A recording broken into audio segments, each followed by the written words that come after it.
All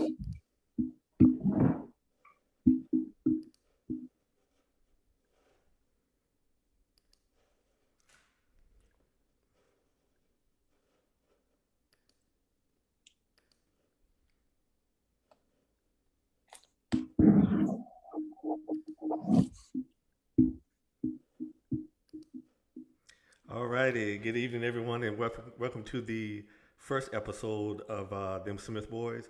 I am one of your hosts. My name is Anthony, but I go by Tony. And my brother, his name is James, and he goes by Junior. We are very excited to get this started. This has been a brainchild of me and my brother for a while. We've been talking about this for a while, and finally we just decided that we're going to just make this happen. And so before we get into kind of about what this podcast is about and what our expectations are, we're going to just do a brief introduction. Um, Now, since my brother is a little older, I am going to defer to him, and I'm going to let him make his first introduction. So go ahead, Junior.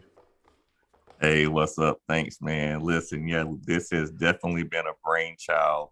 We've been talking about this on and on for a while. Now, I'm not that much older than you, just 1 year older, so don't try to make it seem like we. Hey, look, I consider myself a Southern gentleman, so I'm going to make sure you go first. Right, no problem. Yeah, listen, like for those who don't know, everybody knows I'm a native of New Bern, North Carolina. Growing up, they called me Junior. Only my friends called me Junior, so at work tomorrow, nobody in the neighborhood, the community calling me Junior unless you're not family. But nevertheless, my name is James W. Smith, of course. I'm, like we said, from New Bern, North Carolina.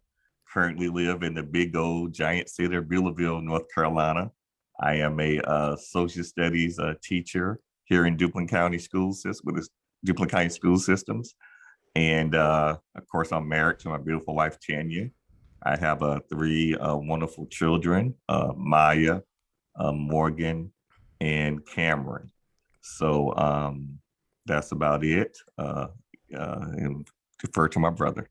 Yeah, like my brother, I share some of the same roles, and I think that one of the things that we hope to find common ground on some of the things that we talk about during this podcast is that most of us, like my brother, I'm a husband, I'm a father, I'm a coworker, I'm a friend, and I think probably as we go and we talk about different subjects, hopefully this could be the common ground that we can agree on, even though we may disagree on content.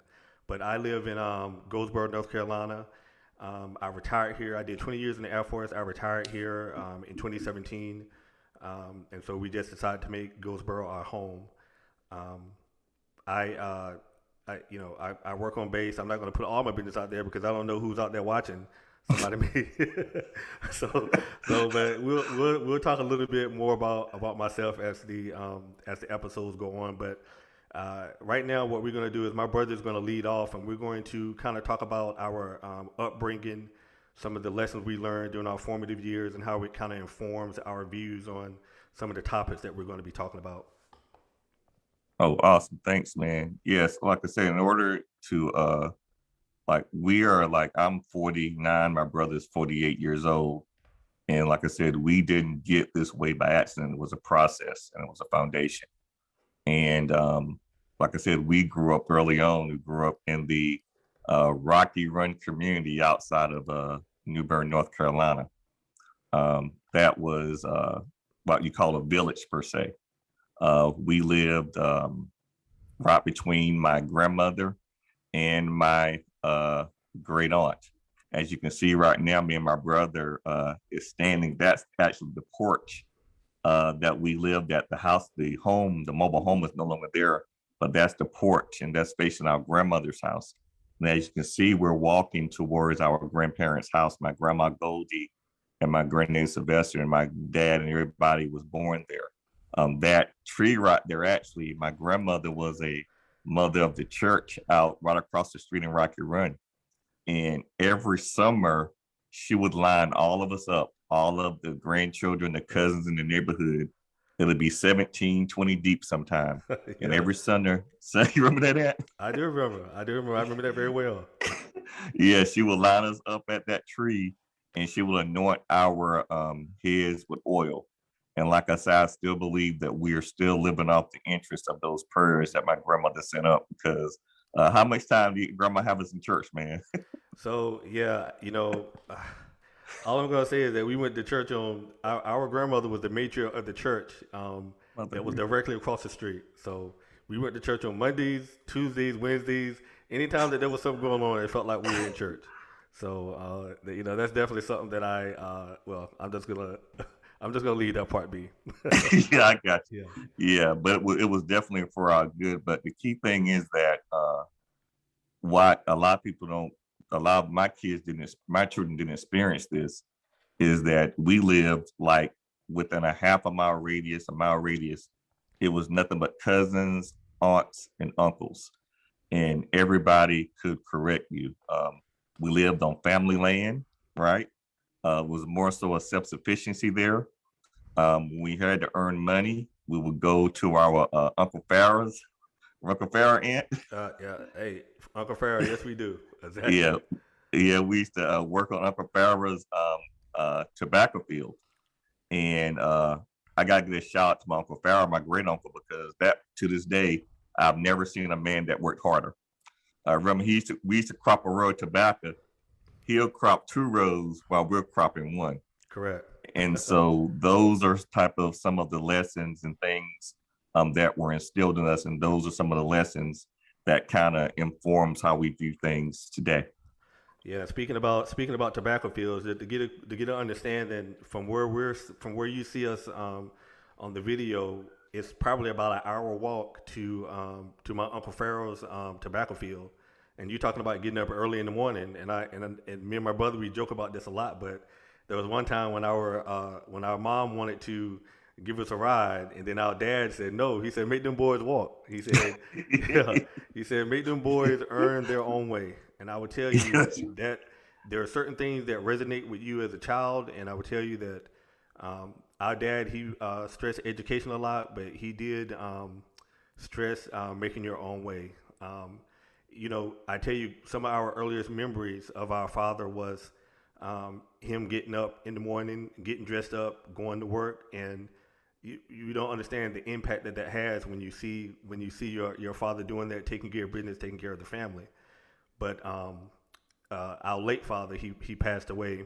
I think one of the things that most people can relate to is if you have a family member that deals with addiction, that suffers from addiction, because addiction, and anybody that's experienced that, that it does have an impact on. It has an impact on pretty much every aspect of your life. And I would tell you that our dad's addiction, it did have an impact on our life, because the life that we knew, being surrounded by our family, our nuclear family, because of his addiction, we had to move to public housing, and I'll let my brother take over on this part right now. Oh yeah, definitely. As my brother alluded to, during the mid '80s, that was an issue that a lot of people in the African American community dealt with, and that's the issue of addiction. And as a result, my mother had to make the difficult decision to leave the situation, and we moved in public housing. And where we are now, that's the Trent Court Housing Authority, right there in New Bern, North Carolina. We moved to B17 Trent Court. I remember that vividly, Anthony. The first night we were there, I think it was January of 1986, and I just remember that first night. There was no furniture in the apartment, man. We all stayed in. I think all of us slept on that one couch. Yeah, I definitely remember.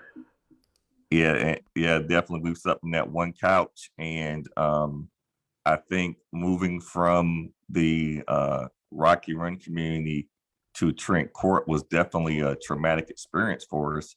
But eventually, what we learned was that we actually left one village for another, because the preconceived notions and things that we thought about the area um, was not true per se. It was a struggle, but it was a village, and people there became our family instead. And we can go on about that, but that was definitely a experience, and something that we will definitely talking to let deal with in later episodes, especially when you're talking about issues of poverty and things of that nature as it comes to public service. I mean, Definitely public programs. yes, definitely dealing with the with social services and how and how most of the people that again the conception of people that live in public housing is not always what's displayed in the media. We did have preconceived notions, but I still have friends to this day that I still go and I still say hello to. I mean, like I say, it was another family, and people looked out for each other. I still remember another memory is when we didn't have any food in the house, and I still remember my mother when she went across the street and put pride aside, and she went and asked for food so that we could have something to eat. So those are some of the experiences that we dealt with. But on the other side, there were a lot of temptations that go on, and so like I say, growing up as a country boy, like let's say we country boys, so growing up as country boys and then getting thrust into that environment, it definitely was a learning experience, and again, like my brother said, we'll talk about this more on during the episodes, but again, so I guess to tie this down, because we're not going to take up too much time of your in your evening, we just wanted to kind of give you a little background information on us. And so moving forward, what our plan is once we plan on probably holding 2 episodes a month, and during those episodes we're going to have guests on. We're going to have a question and answer period. I'm going to leave a Zoom link, so if people want to come in and conversate with us on Zoom, they have the opportunity to do that.